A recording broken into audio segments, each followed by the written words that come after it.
মাননীয় স্পিকার, মানুষ তাদের পছন্দের প্রতিনিধি নির্বাচন করতে পারে নাই। নির্বাচন ছিল কারচুপিপূর্ণ।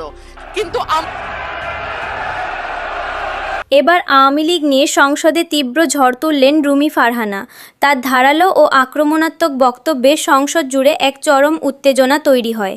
একসময় যাকে জাতীয় সংসদে বিএনপির বাঘিনী বলে আখ্যা দেওয়া হতো, যার কণ্ঠের গর্জন সংসদ ভবন থেকে শুরু করে রাজপথ পর্যন্ত কাঁপিয়ে তুলত, যার বলিষ্ঠ কণ্ঠে ফুটে উঠত সাধারণ মানুষের হাজারো না বলা কথা, বিস্ময়ের সঙ্গে এবং দুঃখ নিয়ে লক্ষ্য করলাম সরকার ক্ষমতায় আসবার পরপরই স্থানীয় প্রশাসনগুলোতে প্রশাসক নিয়োগ করেছে।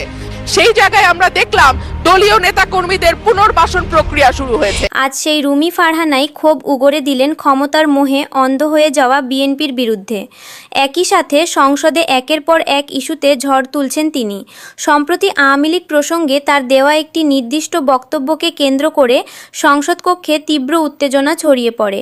সংসদে দাঁড়িয়ে স্পিকারের উদ্দেশ্যে রুমি ফারহানা বলেন, মাননীয় স্পিকার, এই সংসদে বর্তমানে কোনো শক্তিশালী বিরোধী দল নেই, আর এই ব্যর্থতার সম্পূর্ণ দায়ভার বর্তমান সরকারকেই নিতে হবে।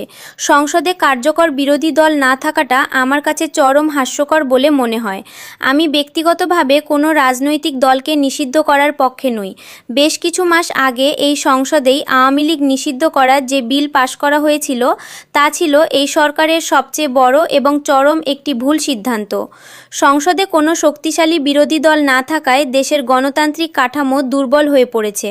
গত নির্বাচনটি কোনোভাবেই একটি প্রতিদ্বন্দ্বিতাপূর্ণ বা গ্রহণযোগ্য নির্বাচন ছিল না বলেই আমার বিশ্বাস। কোনো বড় রাজনৈতিক দলকে জোরপূর্বক নিষিদ্ধ করে কোনো সরকারই ইতিহাসে বেশি দিন টিকে থাকতে পারেনি, আর এই বর্তমান সরকারও বেশি দিন টিকে থাকতে পারবে না। একদিন এই অন্যায্য সিদ্ধান্তের জন্য বিএনপিকেও বিচারের কাঠগড়ায় এসে দাঁড়াতে হবে। এছাড়া মাননীয় স্পিকার, গত নির্বাচনে সাধারণ মানুষ তাদের পছন্দের প্রতিনিধি নির্বাচন করার অধিকার থেকে বঞ্চিত হয়েছেন। সেই পুরো নির্বাচনটিই ছিল কারচুপি ও অনিয়মে ভরা।